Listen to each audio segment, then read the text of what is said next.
What started as a Twitter squabble resulted in a $100,000 donation to Thoroughbred Aftercare and the first Convo with the Commish. Presented by Mike Repole, Repole Stable, and the National Thoroughbred Alliance.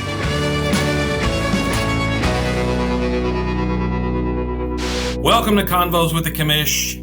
I'm Pat Cummings, joined by the self-proclaimed Commish, Mike Repole, and from the Paulick Report, Ray Paulick. And it's great to have you guys together. And Mike, I'm going to turn it over to you to get things started. Well, thanks, Pat. Ray, I actually want to applaud you for doing this for a couple of reasons. One, I talk the talk, I walk the walk, and for you to donate, for you to be part of this to help donate Aftercare, which is obviously an important issue to you, an important issue to Pat, me, and the entire industry. I think this is great. And, listen, I mean, if worst case scenario, because of this, Aftercare gets, I'm going to give 50,000 new vocations and 50,000 to TAA on the behalf of you and the Jockey Club. Even if nobody watches this, I think it was a great deed. And that's the first thing. The second thing is, I really want to have this as a very positive step forward for the industry. I know you have a lot more experience in the industry than me and a lot more history. So maybe in certain ways, your frustration might be worse than mine. I don't know. And, I have hit a point where I'm incredibly passionate, care about the horse, care about the backstretch trainers, grooms, hot walkers, jockeys, track management, people who work there, and fans, gamblers, and owners. And, I've watched this happen for a long, long time. And, when I was fortunate enough to have Uncle Mo in 2010, I knew that there was an issue, and I was concerned about the future of the game, and can't believe that was 15 years ago.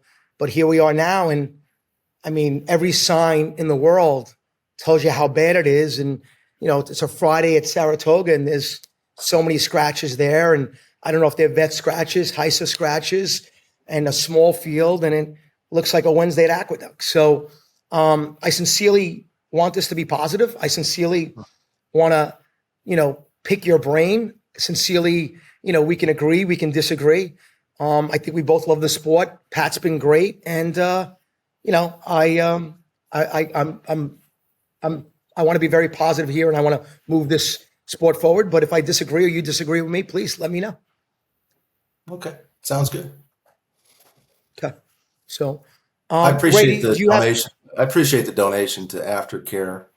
I also appreciate the $800,000 you gave to Ron DeSantis, $500 for his presidential campaign and $300 after the thing. And it looks like decoupling has at least been roadblocked for a while. I don't know what the court's going to decide on that lawsuit, but I don't think there's any question that your influence on Ron DeSantis made a huge difference. Well, I'm a Florida resident, and I see the importance of, if racing goes away, Ray, I get the ability maybe to save $20 million a year. But there are people that have a livelihood here, and people that are gamblers and fans, and people who have future generations involved here. And I started as a kid in the racetrack. So when I see something going on, whether it was my home state or not, that it could affect the people in Florida and 40,000 jobs and the farms up there in Ocala and people at Tampa and people at Gulfstream. I love to get involved. And I appreciate that you are applauding me on that. It means a lot. I'm probably more, are you disappointed that the Jockey Club didn't really step up and do anything with that and just kind of took a back seat like usual? Well, I mean, they have members that, I think David O'Farrell is a steward now of the Jockey. Yes, he is. Yes. And he's, his family's been involved as long as they've had a thoroughbred industry in Florida. And money is a good thing, but I think there's also, there's other ways to influence things. Yeah. And I agree on David. But David has a farm in Ocala, Florida. And I'm sure that was a big reason going back, like you said, his father, his grandfather, and but on a national level, who should be there from the Breeders' Cup or Jockey Club? Just at least, Ray, I know you like a lot of sports. I don't know if baseball is your favorite sport, but they have a commissioner, something happens, they at least make an announcement, whether they're pro, for, taking a stand, at least I think the sport, like when something happens, we run to Twitter to see what everybody thinks, including your opinion and my opinion. And I think it's great that you have an opinion. I really respect that. Pat has a great opinion. I love reading, some of his on the CAWs, which he's an expert on. He's trying his hardest to help out and my opinion. But is it really the responsibility of Ray Paulick, Mike Repole, and Pat Cummings to really be an opinion people look for and no leadership to have an opinion on that? I'm just curious. Well, the problem that we've had in this business forever is that there's no structure to allow for leadership. Before we had simulcasting, it didn't matter as much because it was a state by state sport. If you wanted to go to the races, you'd go to you're in Queens, so you'd go to Aqueduct or Belmont, and well, of course you had OTBs too, but the only state that really did. And it didn't really, you just bet on your local races. And now that we have, for the last, since the mid 80s, we've had interstate simulcasting. It's completely changed everything. There's more travel of horses everywhere, and the absence of a structure for leadership is the biggest problem that racing has had. And I don't know how you fix it. How we fixed the lack of uniform rules was a congressional bill, the Horse Racing Integrity and Safety Act. And maybe it would take something like that to form a league, to form some sort of structure so that you can not just have the same drug and integrity rules around the country and safety rules, but you could have the same set of rules on everything, from licensing of owners to how races are officiated. I know that's something that Pat cares a lot about. Yeah. But until you get there, we're just kind of stuck in this dog eat dog, track versus track, lack of structure situation.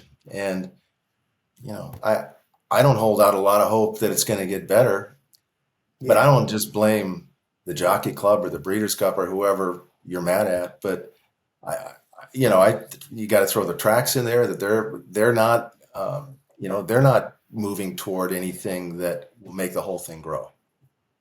Yeah, but when you use the word structure, and we actually agree almost 99% with that. Mm-hmm. If the Jockey Club had enough influence and power to put structure behind HISA, and not only put the structure behind, lend them money, and the Breeders' Cup lend them money to get started, and the loans are still not paid, whether they're $5 million or $10 million or $15 million. By the way, that's my money. If they can provide structure, yeah, if they can provide structure, exactly. But I don't mind it. But why wouldn't they put the structure? Let's do this together. Let's try to get the structure for the, integrity, rules, regulations, consistency across the board. But also, we have a 20-year problem in racing that had a lot more to do than just HISA issues.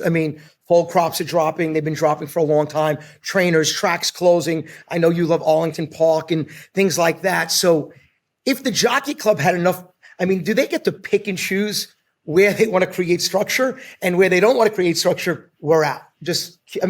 I find that they're picking and choosing where they want to play, right? Well, the Jockey Club once was the authority of horse racing in New York. They didn't create HISA. They lobbied for it. They spent money on it. They created it. They made it happen. It's created by an act of it doesn't get made without them. Let's just be honest, right? Yeah. Did you create the new tax bill?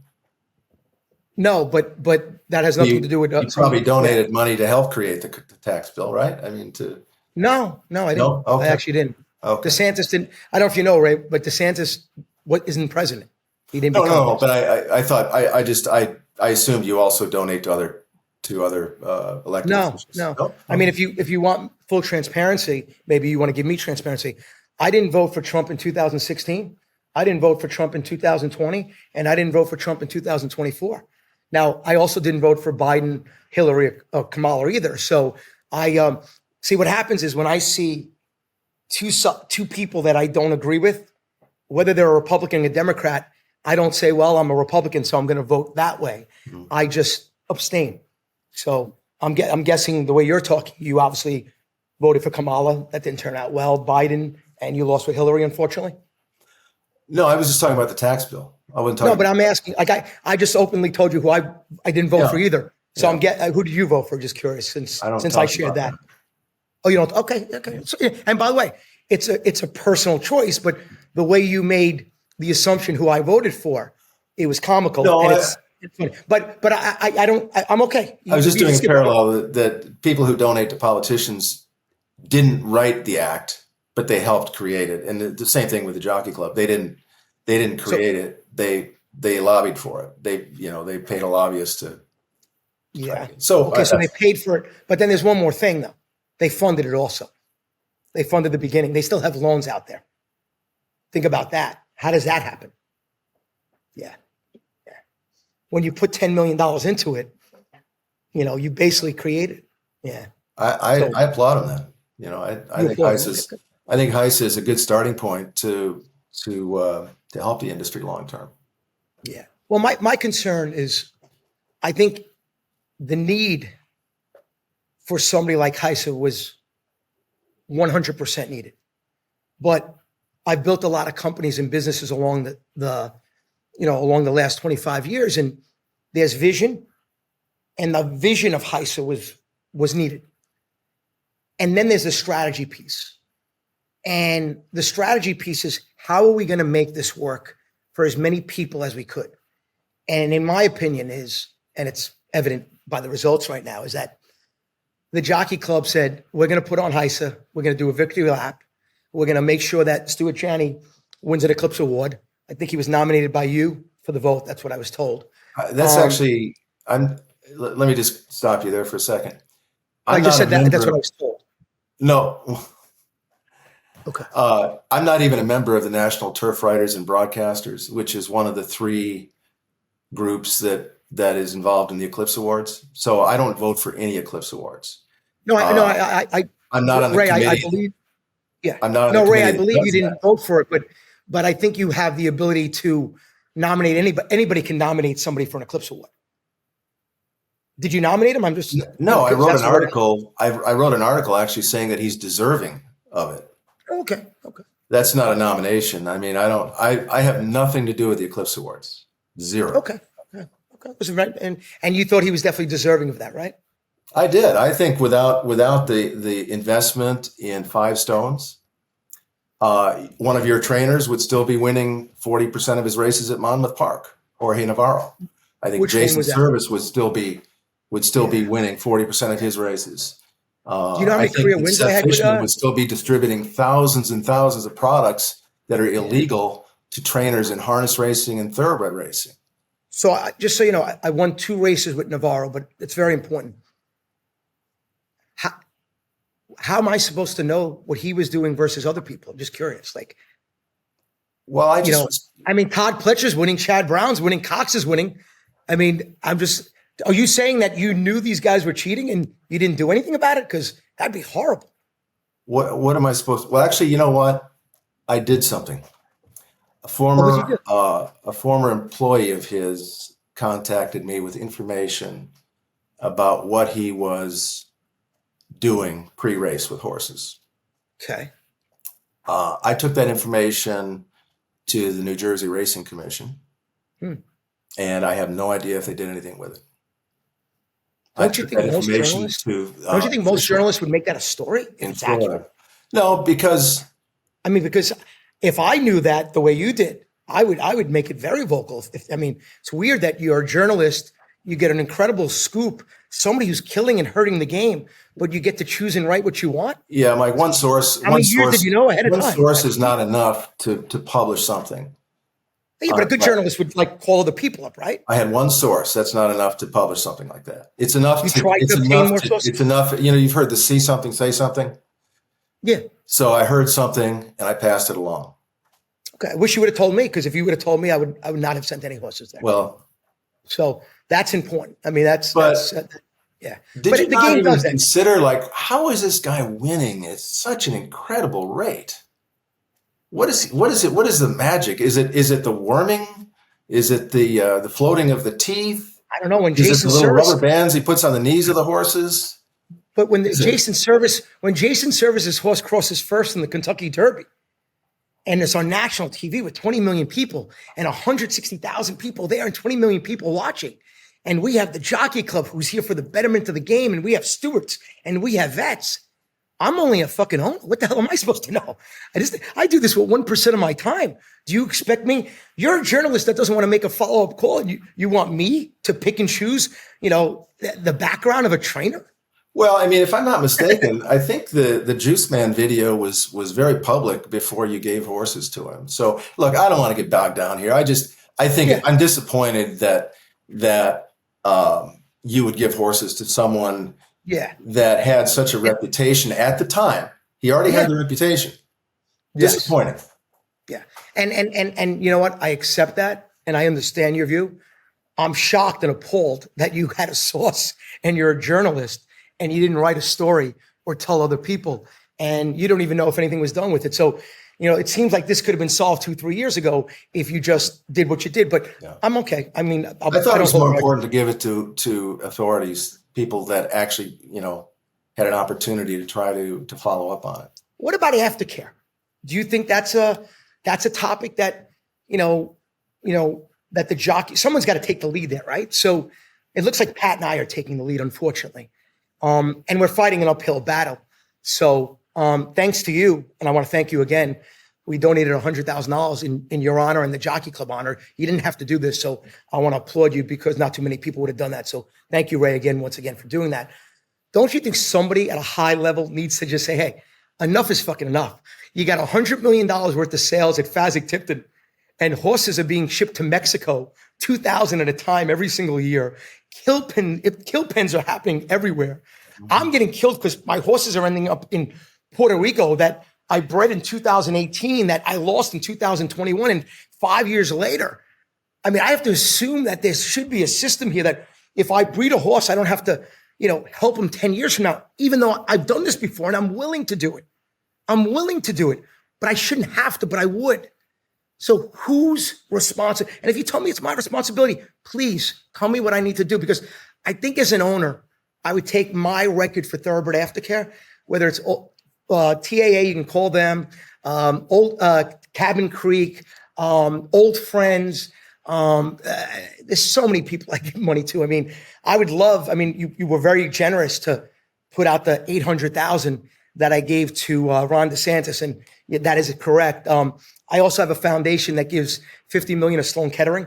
I saw that, and that's fantastic. Oh, you did see that. Okay. You didn't make mention of that one. Okay. But who should take the lead in aftercare? We need one. I think it's up to the breeding industry, which produces the horses. And, that involves multiple organizations. Okay. Can you give me the ones? KTA. And I agree, by the way. I agree. That's Kentucky Thoroughbred Association, KTOB, the Florida Thoroughbred Breeders and Owners, who probably don't have as much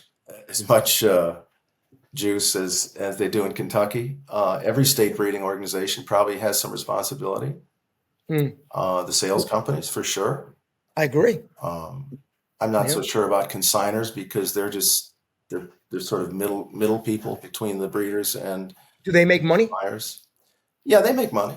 So then they should pay. Okay. I said I don't know about that. I'm giving you my suggestion. That's what I mean. Yeah. Not arguing with you. We're so far. No, and I know that you guys have come up with a formula. I haven't seen it, but I'd be interested in it. This may be a good time to put it out there. Pat, share the formula. I mean, Pat did an amazing job. I have to give him kudos. my vision was, Pat, the Jockey Club had a vision. Mike Repole has a vision too. Their vision was to do this, but then I had to have follow-up steps to try to get things done.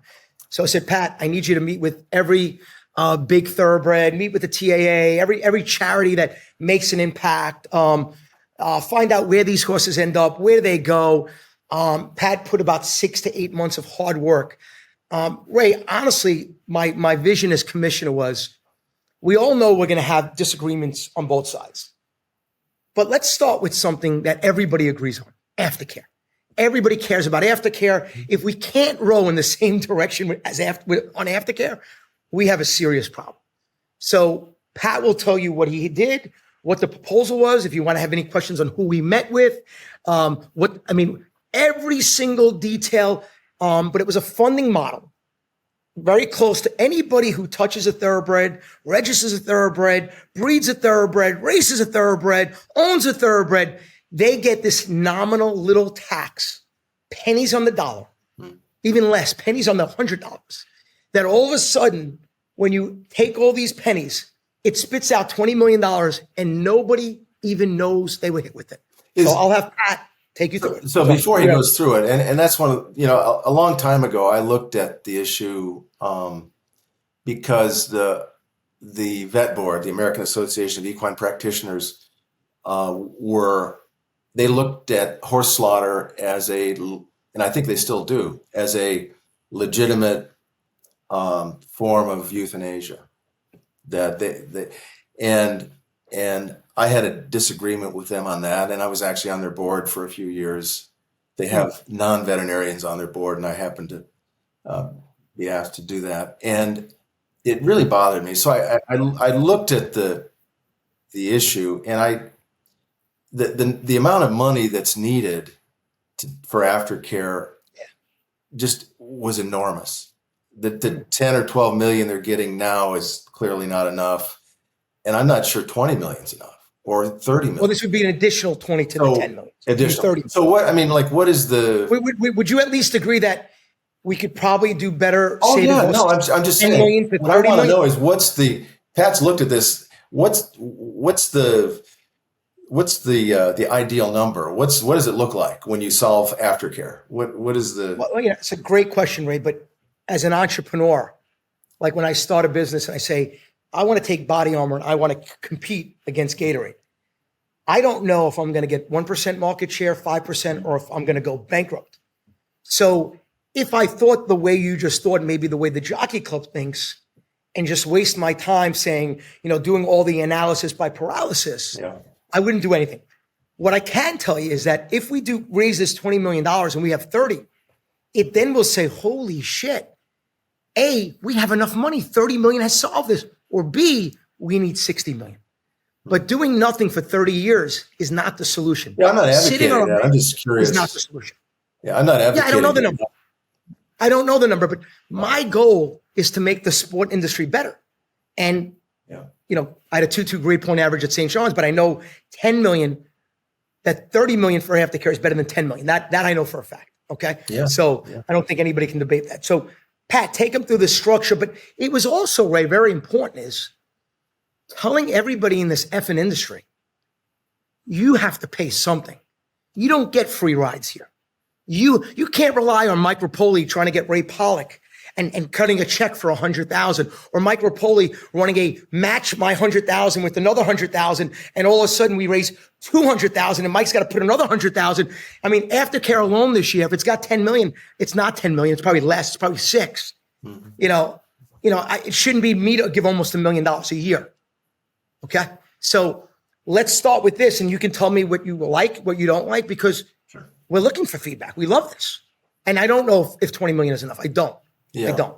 Pat? Yeah, I think the point is well made, Mike, that this is just a starting point, a foundation for future collaboration across the entire industry where everyone is working together, and that this doesn't just have to be solely a nonprofit initiative, that this can be a more formally organized pathway to create a bigger, brighter, more infrastructure-laden, initiative-driven space that takes horses from the racetrack and shepherds them into second and third careers, and then even beyond that. And this is really, I think, a starting point. Now, I preface all of this by saying that everyone who works in the aftercare space is doing such incredible work. Tip to tail, organizations that have 10 horses or 200 horses. They are tireless advocates, have done incredible things with limited resources that don't even come close to the scope of the need that they have. And it's one of the things I identified in that 8 or 9 month period of time is that there is a tremendous amount of anxiety, angst, fatigue that exists across this space. And that those that have worked in it for decades are really beaten down by the fact that the greater industry has not developed a set of solutions to really come to the aid of what should be something that's just everyday, mundane, something we do without even thinking about it. Pat, give him the numbers and yeah. So it starts. We had 5 major sources of, let's call it, revenue collected for aftercare. Now, the first and foremost is the Jockey Club. It's through full registration fees and registry-based transactions.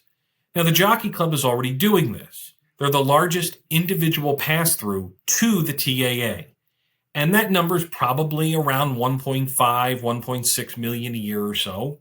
It's a substantial number. They charge $25 for full registrations and have done that for basically the last 15 years. They've also charged $37 for registry transactions. And there's far more registry transactions than there are foals registered. Our recommendation is to take the full registration fee and go at least 7 times above where we are now. Bring it to about $150 a foal. Okay? At $150 a foal, even in a reduced foal crop, you would be bringing in as much money just on that piece as you are today.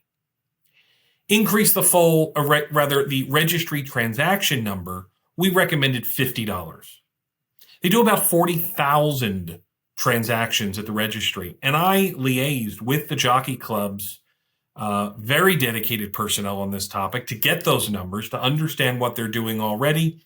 We think at that base, you could probably bring the total amount that passes through for full registrations and registry transactions to about $4.5 million a year, which on the surface is not much less than the total amount that the TAA is pulling in on an annual basis. And Ray, what we did was we went to Jim Gagliano. We had a great Zoom with him, which we thought was a great Zoom, and did this presentation maybe in November. So we're talking about maybe 9 months ago. And then we met with Everett in Del Mar for the Breeders' Cup. And then we met with both of them again. And at the end of the day, like Pat says, if you just raise the price on the registrations, you can get a total of $6 to $7 million total, the 1-2 plus the additional 4.5. And to me, if someone can't pay $150 to register a foal instead of $25, then honestly, no offense, they shouldn't be in the breeding game. So to me, we should have that responsibility. And the Jockey Club could spend all this time with the structure with HISA. And not only have we found out that they ignored it, they didn't even share it with the stewards. And that, a lot of aggravation and disappointment. I feel bad for Pat because it was a very simple, anybody who complains about 150, then you know what? I love you, but go to the track, don't breed a horse, because we have a serious problem. So shouldn't you think the Jockey Club, how easy can that be? That's source number one. And let's ask how easy it is, and what does he think about that? You must be appalled, I'm guessing. What were you going to say, Pat? I was going to say I feel bad for the horses. And I'd rather hear Ray talk than you, but I just want to hear what was said before I chimed in. Okay. What is the registration fee for a thoroughbred right now? I think it's about $275. Okay, so and you want to raise it by how much? Well, the portion that goes to Aftercare from 25 to 150. Right. We're talking about the donation that goes to Aftercare. The other money goes to the Jockey Club. We're not asking them to take their money away. We're asking them to raise. You're not going to increase the registration fee. No, we are, but all of it going to the raise all goes to one place, Aftercare. The Jockey Club keeps the $250 for themselves. I'm not trying to take their profits. I haven't said anything about that. But instead of $250, do $500. And now the 25 that they're giving at the $275, now we get the additional whatever the number is. So it's $500 to raise to register full now. $450 or $500. Yeah, I mean, I would like to see a survey of breeders, the marginal breeders that are not selling yearlings that you buy up at Saratoga. You know, the ones that may be on the 10th day of the Keeneland September sale, or that are racing. Well, they're already out of the game. They're out of the game, unfortunately. Well, we are chased they? them out. Because I know one of your big concerns is the foal crop dropping big time. And if you start charging $500 to register a foal, man, I'm worried that a lot of mares that are in the production cycle, and like I said, I'd love to see a survey of breeders on that, because I would be concerned that you're going to force a reduction of the foal crop. Well, but between you and me, if the reduction of foal crop happens, but you save 2,000 horses a year from dying, yeah, maybe that's would you offset that? Because I know the Jockey Club spent $85 million with HISA to save about 70 horses a year. Right. So that's about $1.5 million per horse. So I think that this is a little bit more important. Okay. That's my opinion. Come on. We can't worry. From 250 to 500. One of your biggest points is we can't have the foal crop keep dropping the way it is. But we have other programs. All I'm saying is, look, I would like to see other programs that will incite breeders create and things a problem like that. with some of the breeders. Okay. I'm not saying it's a bad idea or a good idea, but before I put it into effect, I'd love to see some feedback from breeders on it. Not Jockey Club members, but people that are. No, this is important, Ray, and this is just my style, Ray, and it's very important. Mm-hmm.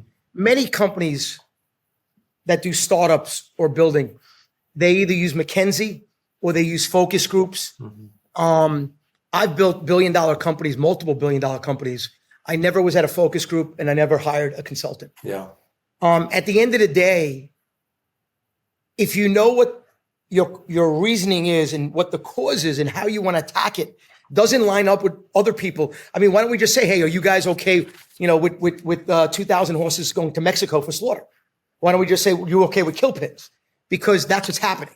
So I wouldn't give these guys an opportunity to vote, because, hey, if you can't pay $500, I'm okay. But the goal is now we solve that problem. And now maybe we have some good press and we're doing the right thing and we can recruit people. And by the way, I think every breeder, if they knew the money was going to Aftercare and what was really going on, because we all know that the sport leadership really cares more about optics than reality. Like, oh my God, look what happens at the track. Never mind what happens in West Virginia or somewhere in Pennsylvania or across the border or Puerto Rico, because if it's not out there, we're okay. I do know what's out there because I hear from people, and Pat and I talk to people. So for me, yeah, I feel bad for the small breeder, but hold on. We have other programs to incite the small breeder, maybe saving a couple thousand on a stud fee. Okay, that offsets the 500. Maybe giving them an opportunity, if they breed in a state bred program, it's 50% off. Wow. So you mean if I breed to a $20,000 stallion in Kentucky, but I ship it back to be a New York bred, you're only going to charge me $10,000. Okay. Well, that offsets, 20-fold. So there are other programs that come together, but you're just listening. But we're just trying to tackle this one. So Pat, go through them quicker because they're all around, Fazig, Tipton, the sales companies. Why should somebody buy or sell a horse and say, buy? I decide I want to give partial amount to my horse or I don't. Why does Keeneland and Fazig give any owner the right to check whether they want to donate or not? Just curious. Because they're a privately run business. Okay. What does that mean? You know what that means? Mike, if they want to do it, why do you put certain ingredients in your drinks? If I was putting poison in my drink, I would take it out. So what you're saying is they are a private. So you're saying they're selfish, greedy pigs. I got it. I agree with you. They're privately run businesses. Yes. You're right. Ray, we agree. That means Boyd Browning can force his buyers to pay 0.25 or 0.5. You know, Pat and I have a program where 0.25 is paid by the buyer and 0.25, I'm sorry, 0.025. 0.25. You're right, Mike. 0.25%, a quarter point. So, Ray, you buy a horse for $100,000, you have to donate $250 to Aftercare. You sell a horse for $100 or for $100,000, you donate $250. Anybody who tells me I just made $100,000 on selling a horse, I'm not paying the $250. There's the front door. Make sure the door hits you on the way out. Okay, that's greed. That's selfish. If you buy a horse for $1 million, you have to pay $2,500. Anybody that buys a horse for $1 million and doesn't want to pay the $2,500, they should get the fuck out of the game. They should get the fuck out of the game. The $1 million guy. You think a guy, horses sold for $100 million the other day. How much went to Aftercare? That's a problem. Under Pat's plan and my plan, over $500,000 would have went to Aftercare. That night, instead of seeing Boyd Browning with tears in his eyes that they broke $100 million, which I should have tweeted out and said, is he serious? What he should have said was, holy shit, $100 million. So how much went to Aftercare that night? The reason why I might have to get out of the industry, Ray, and I know that you and many others will have parties, but surprisingly, about 90% will be very disappointed, and many will follow, unfortunately, because the majority is with me, is that we have to give back. Mike Repole gives back personally, always. He does the right thing. Now, listen, Ray, if you ask me if I'm abrasive, I'm abrasive. I saw you tweet out something that I was a self-proclaimed asshole. I am a self-proclaimed asshole. Mm-hmm. Ray, you're an asshole also. Whether you want to proclaim it or not, that's up to you. I am proclaiming that sometimes I'm an asshole, and I can get my wife and daughter here and they will self-proclaim it also. I'm also got a big heart and I care a lot, and I'm a kid from Queens, parents, you know, that waiter and a seamstress, and I shouldn't be on this podcast talking about horse racing like this. I shouldn't. I should be at a closed OTB right now. So I haven't forgot where I came from. I haven't forgot about the little guy or the little horse that didn't put himself in that position. So to me, if you can't get Boyd Browning or Shannon at Keeneland, okay? And I know a lot of people at Keeneland because they're the same people that are on the boards across all of them. I think Everett's a vice chair. I think, I don't know if Barbara Benke is, but I mean, they're on every board. If they can't say, we want to go 0.5% to Aftercare, and by the way, I'm not even asking them to give it from themselves. By the way, they should put 0.0012. They should put a mountain in too, by the way. But I'm just asking them for the good of the industry and the good of the horse, put it in there. And if somebody says, I'm not going to buy $1 million horse because I don't want to pay $2,500, what would you say to that person, Ray? What would you say to that person that doesn't want to spend $2,500 but wants to buy a horse for $1 million? Tell me what Ray Paulick would say. I probably wouldn't say anything because I wouldn't know. I just told you. You know how you knew that Navarro was cheating and you didn't say anything? Yeah. Now you actually know. Who are the people that are buying $1 million horses that aren't donating? I don't know. I thought you did. Okay. No, I know that 25% or 33% of the people check the box. 66 to 75 don't. I can't go there and say, can I have everybody slip? Mm-hmm. The amount they're taking now is very small. Oh, I know. About $1.4 million comes out of the sales from $1.3 billion in receipts. Oh, I'm in total agreement. Right. That they should I'm respecting you, and we got a lot of time here, but yeah. I'm trying to make positive moves. Taxing the rich, you know, the big bill that you said you would go for. Because it seems like I'm the Democrat and you're the fucking Republican from here. Holy shit. I can't tell them. I won't do that. I mean, Ray, the guy bought $1 million horse. Fuck him. He should pay the $2,500. You don't agree with that? I wish he would. I wish he would pay the money. No. But I'm not saying wish. I'm telling we have, as an industry, Fazig and Keeneland should make that. If you care about the horse industry, you care about Aftercare, You know what? Don't tell me you fucking care. And then you have a chance to make a rule to protect Aftercare like Shannon Arvin does. And so does Boyd Brown. And then you say, well, they're a private business. I got news for you. I love making money. And and I also love to donate. The more I make, the more I can donate. My daughter's going to give away $500 million a year one day, and hopefully in 100 years. My grandmother always taught me, give people in life what they want, and you'll get what you want. And that's what I want. So for you not to say, like, at least not on the record, be able to say, you know what, Mike? 100,000, 250? Yes, that makes sense. 1 million, 2,500? Makes perfect sense. So then you agree that Keeneland and Fazek should put that into effect? I would like to see that. I would like to see them be a lot more aggressive. Love that. Yeah, we're in agreement. And I'm the one that's pushing it. We've had conversations with them. Have you served on the Thoroughbred Aftercare board or anything? I just send money, man. I just like sending money. I mean, to me, I lead by example. I know that.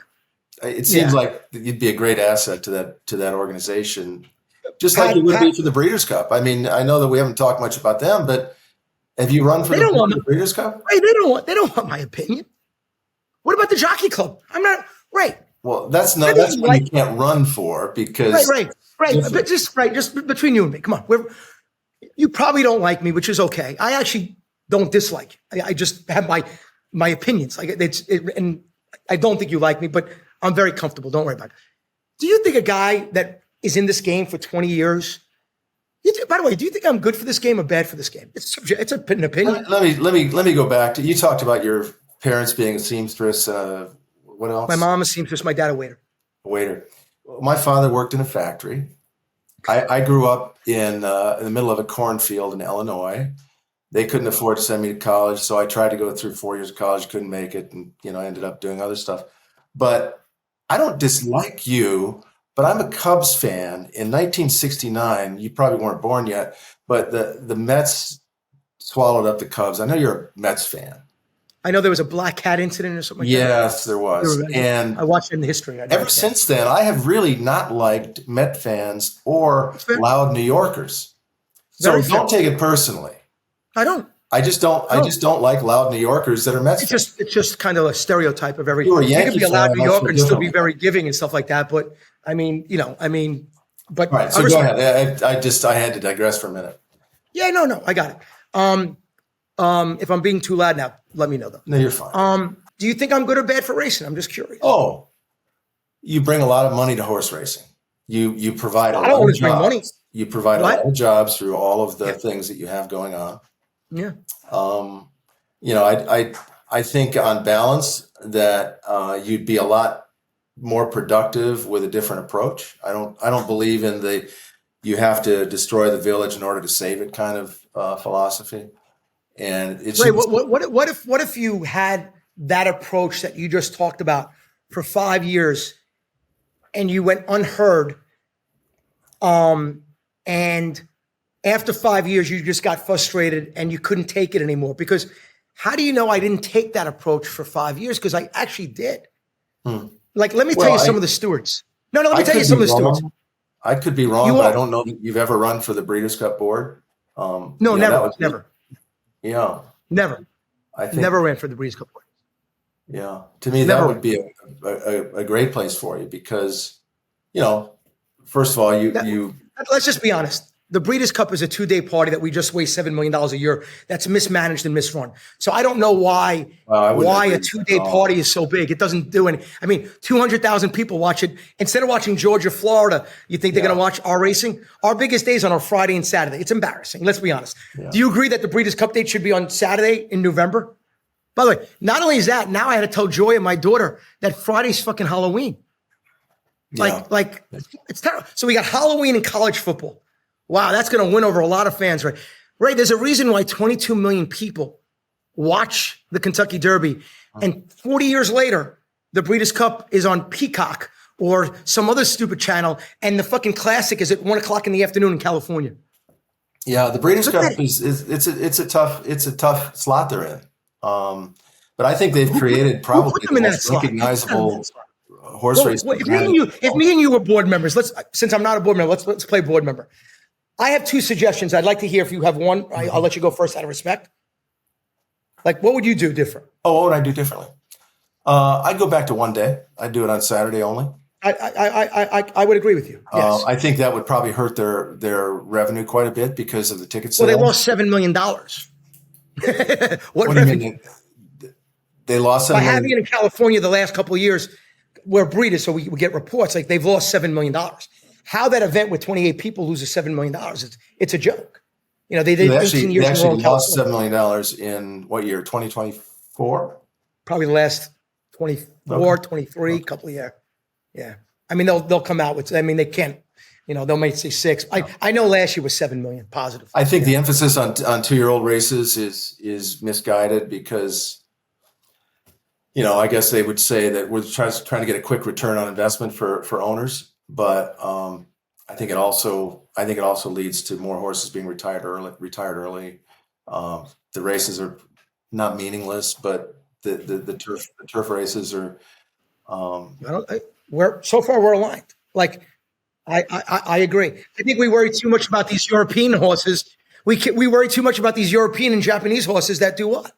Well, they have created the best global brand, I think, in racing. I think it's bigger than anything else around the world.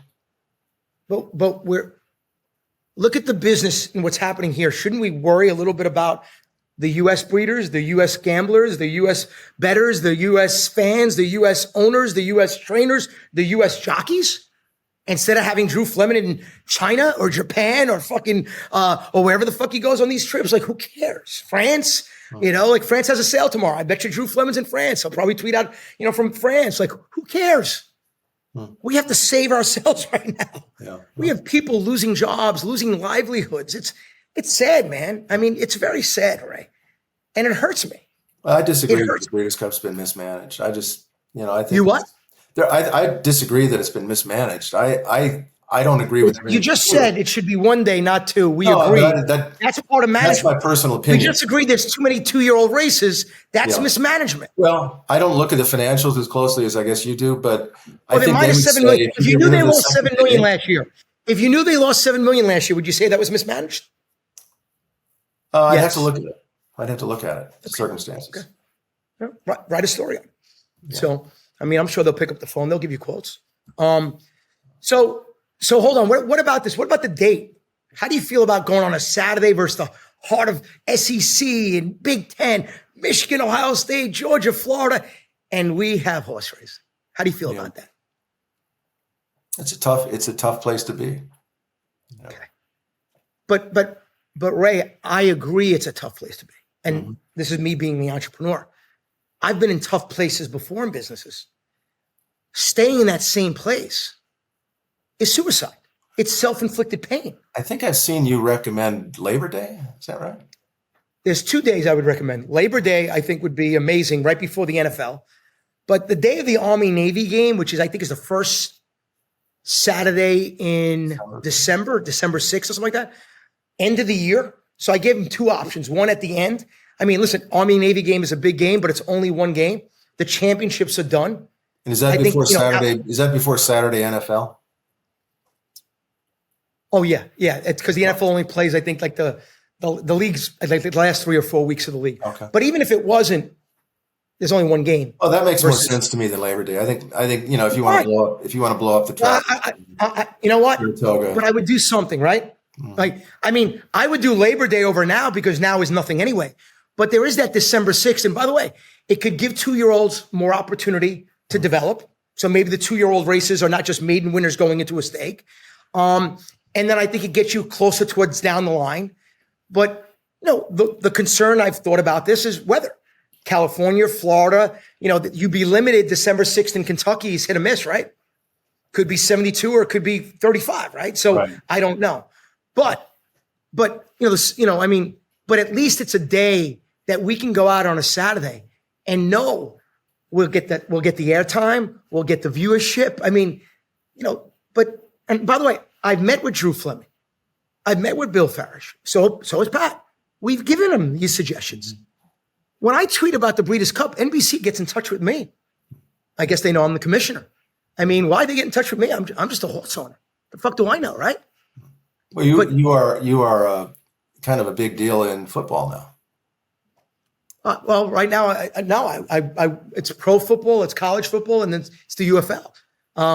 Now, I have a vision for it. Mm-hmm. I didn't just go in to run the business side of it, which is funny is that, guys like Fox and ESPN and Redbird Capital and The Rock and Danny Garcia all say Mike Repole should run our investment and be a major stakeholder. Mm-hmm. And horse racing, the board of stewards doesn't even think I should be a member. Never mind, what do you call it? I mean, that's never might be in the board of stewards.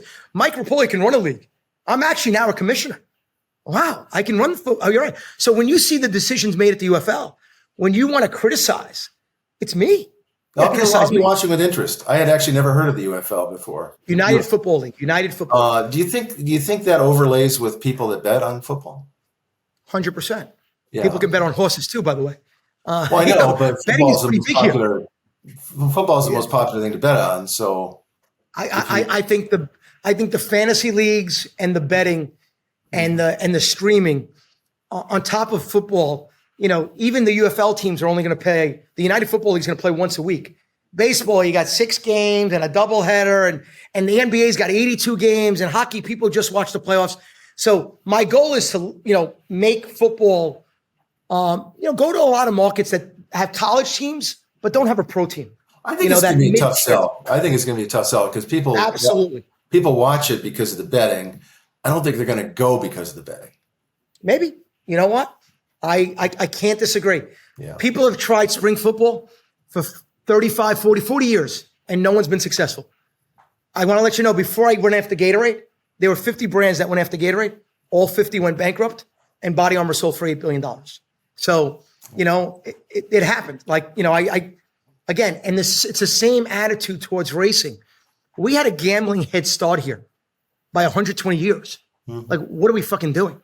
How do we blow that start? Who made those decisions that blew it?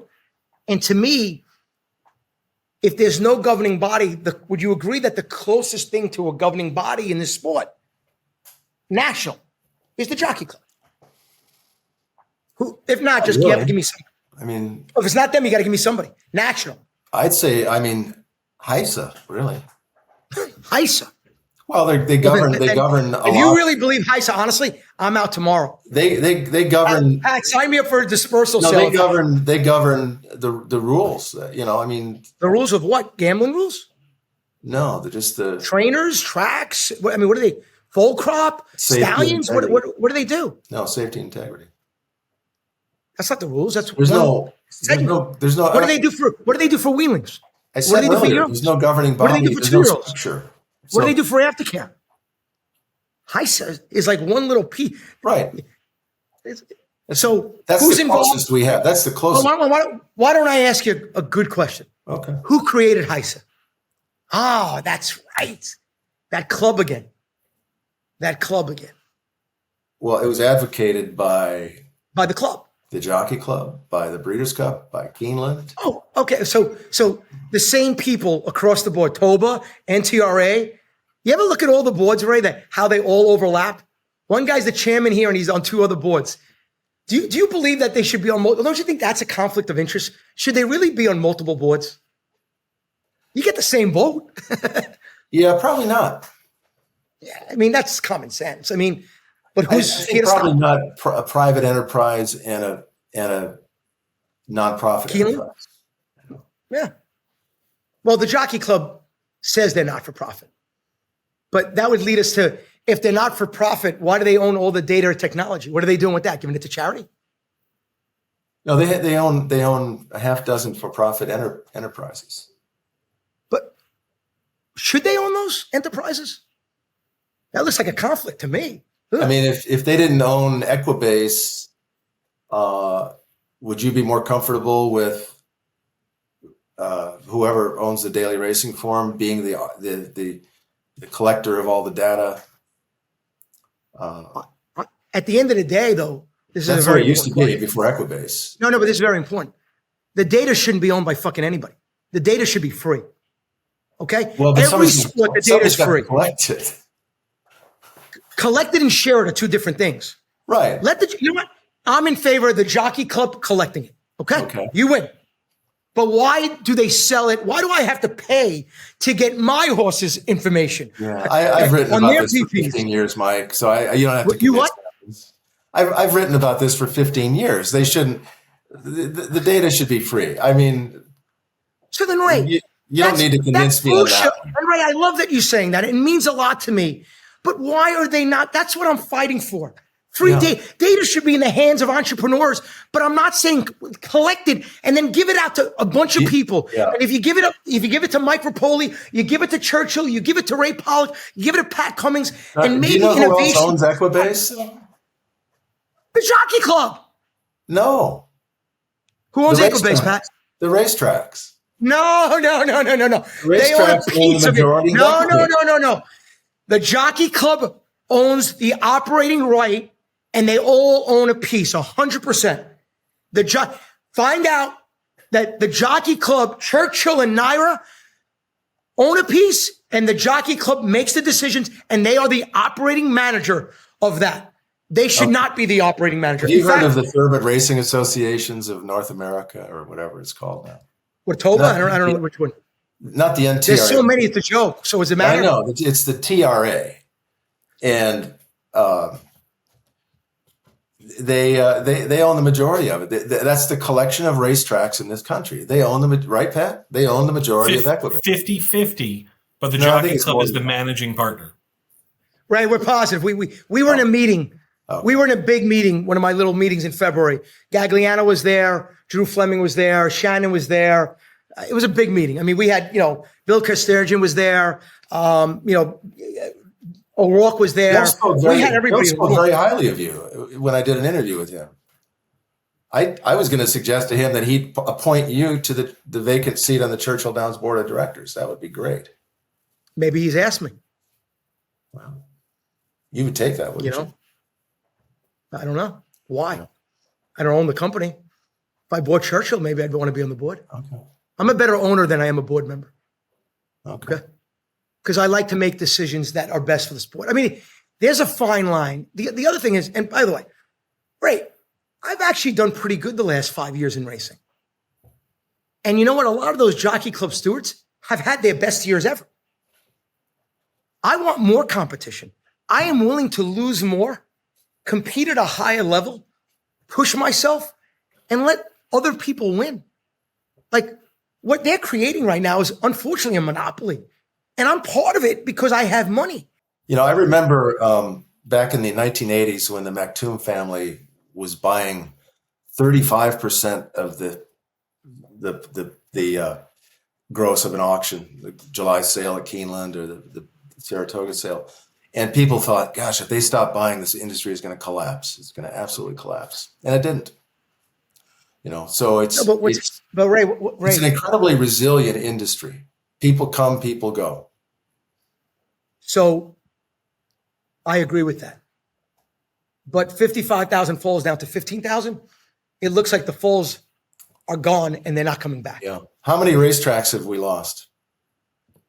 Well, when the foal crop drops and people can't get horses at a track. Chicken and egg, right? I mean, what came first?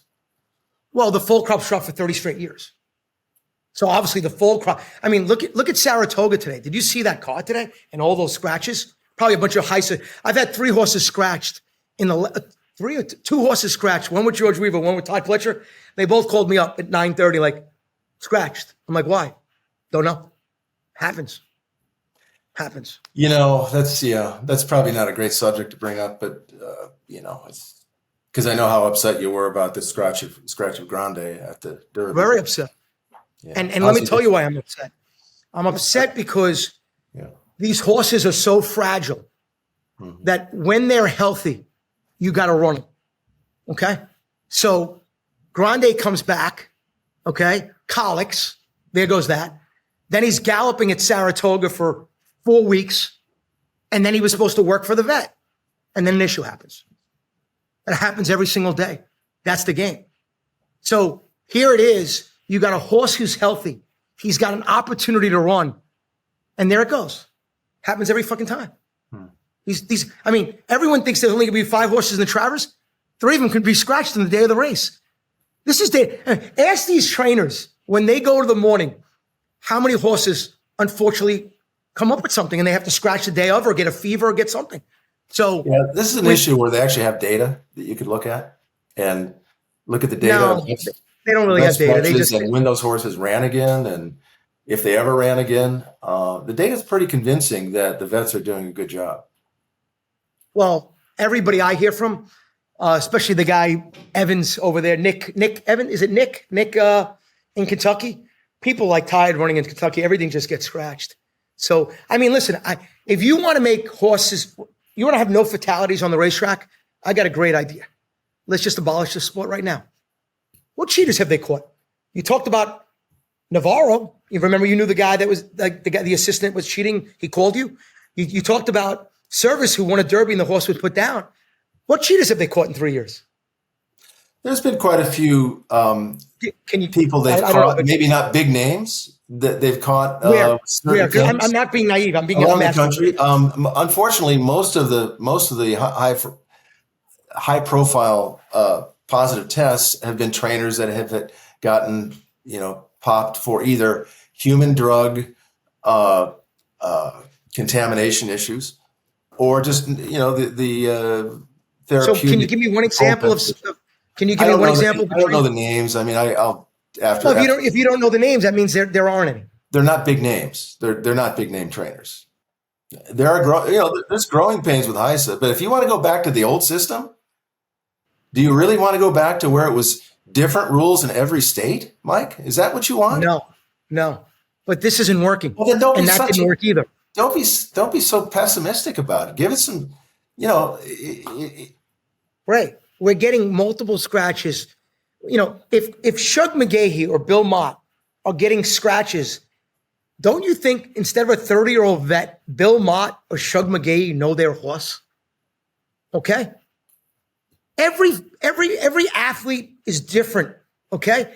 You're asking someone who's a 30-year-old guy to tell you, ask Bill Mott and Shug McGahee and D. Wayne Lucas when he was around and Todd Pletcher, are you getting healthy horses scratched? The answer is yes, Ray. Can we address, have you heard that from other vets? Yeah. I mean, other trainers? Sure. Okay.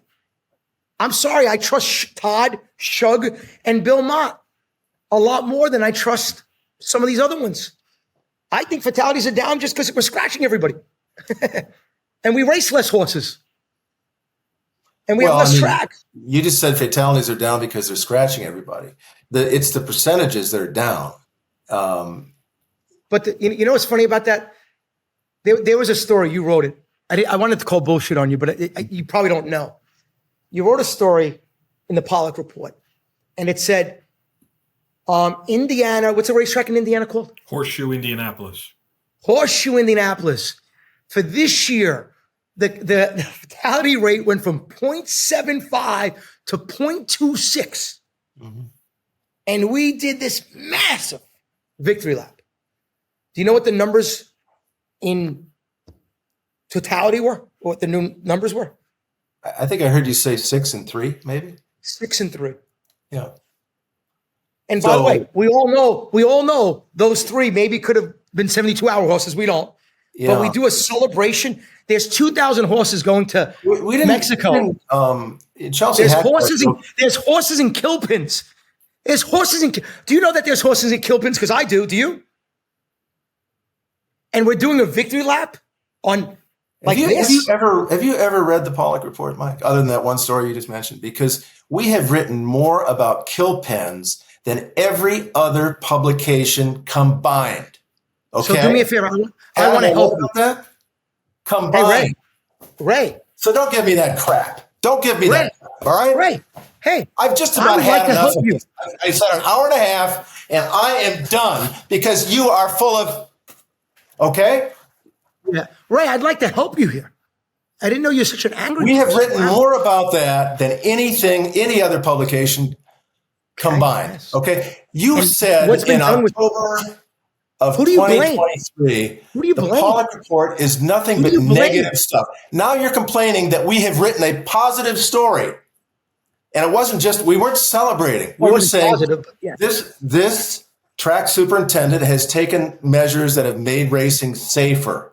And it's only 3 horses. Only. And what about your kill pens? horses? Who do you blame for the kill pens? Right, I want to help you. That's it. I mean, I'm done here. Okay. I'm actually saying I want to help you. I see you're passionate about kill pens. With kill pens, who's responsible for that? I'd like to donate more money. Tell me who I need to help. 4-part story article on that. I'm going to send it to Pat, and he knows where it is.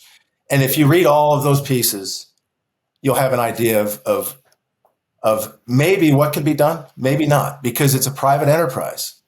And in the first 6 months of 2025, the total number of horses going to slaughter in Mexico has increased by 25% over the first 6 months of 2024. So the steps that have been taken by the greater industry have not stopped that either. So there's so much more to be done. And I don't want us to just put it into one corner. I want to, and I find this humorous because if anybody thought someone was going to lose their cool today, I'm sure I would have been the 1-9 favorite. So I hope I didn't. Yeah, you did a great job, and I appreciate it. The only thing I want to say, and I do respect you, by the way, and you did a great explosion to get out of here. But all you got to say was it's 90 minutes, Mike. I would have been fine. We didn't go over some of the other issues because there are so many topics, and I just want to make sure that people know that there's a major marketing issue. We haven't done marketing since Go Baby Go. And that's supposed to be the NTRA. And we all know that the Jockey Club has a responsibility with NTRA, and NTRA has a responsibility of marketing. And that fell apart because of the racetracks. Okay. All right. Okay. No problem. Sales. We talked a little bit about that, but I'm concerned about licensing of bloodstock agents, licensing of consignments. What do you mean now? I don't know what that means. Licensing of bloodstock agents. Oh, you disagree? Right. Why are there dishonest agents? Ray, you might not like my haircut. Maybe it does not but when I went yesterday to get the haircut, there's a license on the wall, isn't there? Yeah, the barber had a license. So the fucking guy has a license to cut my hair. I wrote that 20 years ago. Nothing's happened. I wrote that 20 years ago. You must have read my column from the Blood Horse from 20 years ago. So then you know what? You should be my fucking biggest fan. You should be my biggest fucking fan. I should get you a fucking vote for my t-shirt. You should run my fucking fan club because I got the balls to say what you write. Yeah. Okay? And you should say, you know what? I applaud you for saying it 20 years ago. So why are you not liking the fucking way I say it? Because I told those fuckers how to do it the right way. You don't like that? Are they an advertiser? Oh, God. You don't like it? You write it, nothing gets done, and I fucking say something, and you get mad at me? You should fucking praise me. What's gotten done? Nothing. What have you gotten done? Nothing in 20 years. Nothing in 20 years for you. Since you formed the 18 months. No, you know what? I'm going to tell you what I got done. You ready? I have an attorney, and I'm going after the Jockey Club. Okay. They've been notified. We've had meetings. Letters have gone back and forth. They've been put on warning. Many of them are personal friends, or I had business, or used to be friends. And I said, this isn't personal. You have a fucking fiduciary responsibility as a steward of the Jockey Club. And if you want to take that fucking fiduciary responsible serious, you need to fix the sport. If not, I'm going to. So everybody you see on that Jockey Club, every steward, little Mike Repole is going after everybody on that list. And Gagliano, he won't be here within a year. He's got to go. 20 years of losing, got to go. So I have an attorney, and I'm not sure, but I think they retained an attorney. Stay tuned for Monday. They might have. So at the end of the day, that's what I am now going to challenge them in court. And I'm going to find out. And by the way, if I win, it's great for the fucking horsemen. But that I'm willing to sue people that I have horses with, the number one fucking older horse in the country, people who I've stallions with, people I own race horses with, people I bought horses with. I am putting them on notice. They can't stand me right now. It isn't personal. Yeah. Like I said, I don't believe that you have to destroy the village to save it. You know, that's just. Well, 20 years. What do I got to do? Write more fucking reports and get nothing done? Tell me what to do. Have you seen another style work, kid? Have you? I've seen a lot of changes. Can I tell you right now?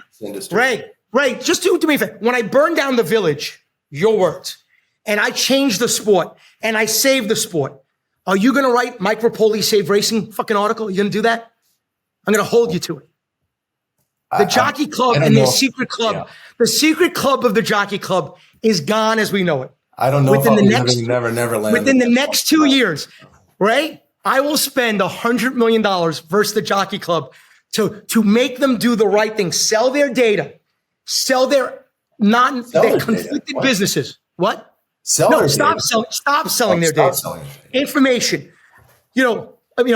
Not be on multiple boards, not be a monopoly, not have self-interest, not be a conflict of interest, and hire real people that can run. Would you have, as a Cub fan, would you have a manager for 20 straight years that had 20 straight losing seasons and keep paying him $1 million a year? I don't see that as a good model. Where do you see, Ray, like me, dislike me, where's my self-interest? Just sit there and just say, Mike, I think you're doing this because you have a big ego and you want to get your name out there. I get my fucking name out there when I walk out the door. Okay? I get my name out there when I walk out the door. Mm-hmm. This is not helping me.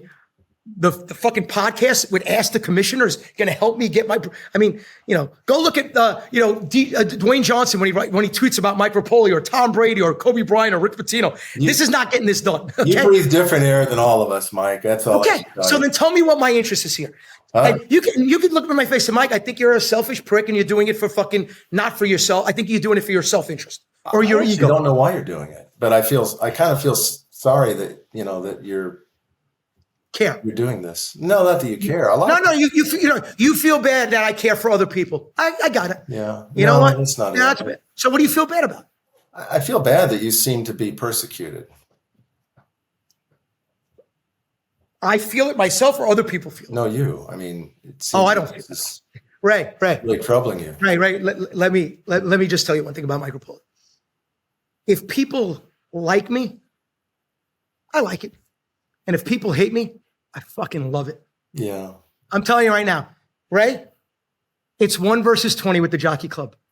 I'm a 1-9 favorite to win this. Yeah. Okay? You're going to watch changes in racing and you're going to write the Mike Repole Save Racing book. I can't wait because you have so much history in the game. And you know what? I'm sorry that you don't like my style.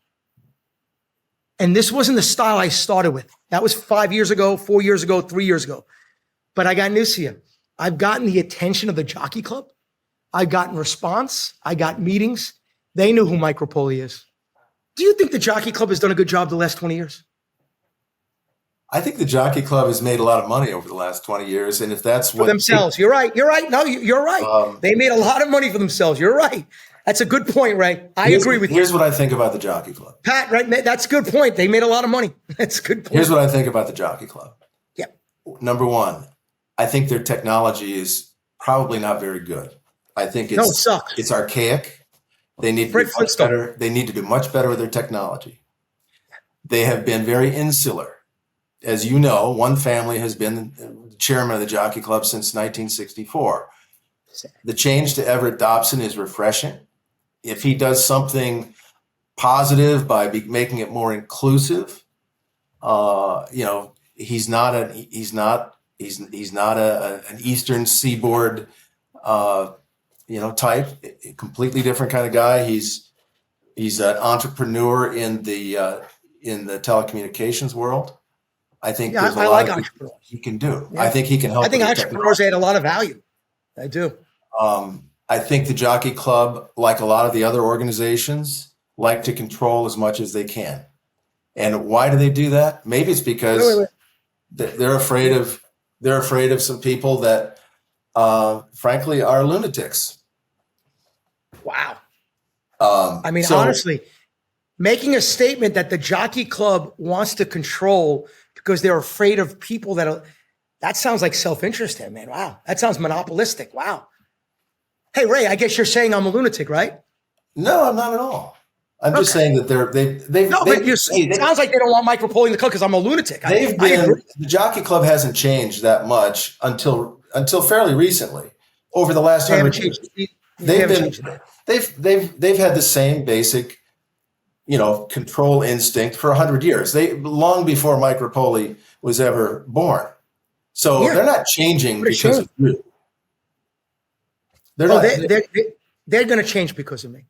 Okay. But they didn't all of a sudden say, "Oh, we got to keep Mike." Did they really change? They rolled in the vice chair from Keeneland into the club. He was a steward anyway, because he's from Oklahoma instead of what's that a major change? That's really Make Mike Repole the chairman of the Jockey Club. That would be a major That's change. insulting. That's why people don't like you. No, it's fine. How do you know people don't like me? Because you want to know how many people I heard from about this thing? A lot. Really? Yes. Wow. Yes. Wow. Fuck. Yeah. Pat, I got to work on getting new friends. I got you know, Mike. You know why people don't like me? Because I'm bright. I'm smart. I'm abrasive. I'm real. I'm authentic. And they don't like my style. They can't not like what I'm trying to do. What I'm trying to do for racing, nobody has the balls to do. Okay? What? Most of the industry. Okay. Yeah. Okay, so right. Can I tell you how many people say this? Hey, Mike, I'm right behind you. If I tell you all these people right behind me, and then I do this, Ray, where the fuck are they? Yeah. Nowhere. This has been fun. Appreciate it. Ray, I think we just, yeah. Ray, I just want to say one more thing, because I'll finish. CAWs, I just want to make sure the gamblers don't forget. We care about, there's so much on this list. There's so much broken. The bettor's getting fucked. The owner's getting fucked. The trainer's getting fucked. Everybody. We got to fix this game, right? Aren't you happy you're at the end of your career versus starting as a 25-year-old rider in this sport? You wouldn't be needed. This sport has no future. If you had a son or a daughter that wanted to get into journalism and horse racing, you say, do journalism, but not in horse racing. I just hired somebody fresh out of college, and I think Well, they came to you, and you liked them, which is great. Mm-hmm. And you know what I want? Whoever that person is, I want that person to be in racing at 35, 45, 55, 65, and 75. Yeah. I don't think that person's going to be around. Okay. All right. Ray, I really respect and appreciate that you did this. I'm sorry that I got you a little upset at 5 o'clock, but I think this was positive. There's a lot of other things. Looks like we agree. We just don't agree with my style a little bit. And we're close. I think we want what's better for the game. And, your style hasn't worked for 40 years, so I'm going to try a different style. Well, listen, I want to say that I'm going to match your donation to the TAA in terms of percentage of net worth. I asked ChatGPT, what is $100,000 to Mike Repole based on his net worth? ChatGPT said it's 0.00625%, which is roughly 6/1000ths of 1%. So based on my net worth, I'll be donating $156 to the TAA. And in fact, I'll even double it. Oh, by the way, Kat said it was a rounding error, that the amount that you gave the TAA is a rounding error. It's also a rounding error for the stewards of the Jockey Club, and I don't see them doing it, right? So, but thank you, Ray, for donating the $1.66. It means a lot to me. No, $156. And I'll double it. You know what? But you know what? That's very nice. And I'm not, is that a rounding error for you? I don't think it matters. It's very generous. So yeah. But $300 is, I'm applauding you for donating $300. If everybody donated $300,000, this Aftercare game would be in much better shape. Mike, not $300,000. No, $300. Ray, I'm applauding you. Yeah. Okay. I wish, how many people at your level you think give $300? Not too many. And not too many people at my level give $100,000. That's the problem. A lot of people. I'm in agreement with you. A lot of people. I'm on your side here. So, yeah. I applaud you. Thank you, Ray. It means a lot to me. Right. Thanks, Ray. Have a great weekend. I really appreciate it. Okay. I'd love to do a group hug, but we're not together physically. Well, we can do a virtual hug. It's like this. Yeah, Ray. Thank you. Okay. Virtual hug. There you go. Mike's a hugger. Mike's a hugger. I do. I'd hug Ray if I saw him tomorrow.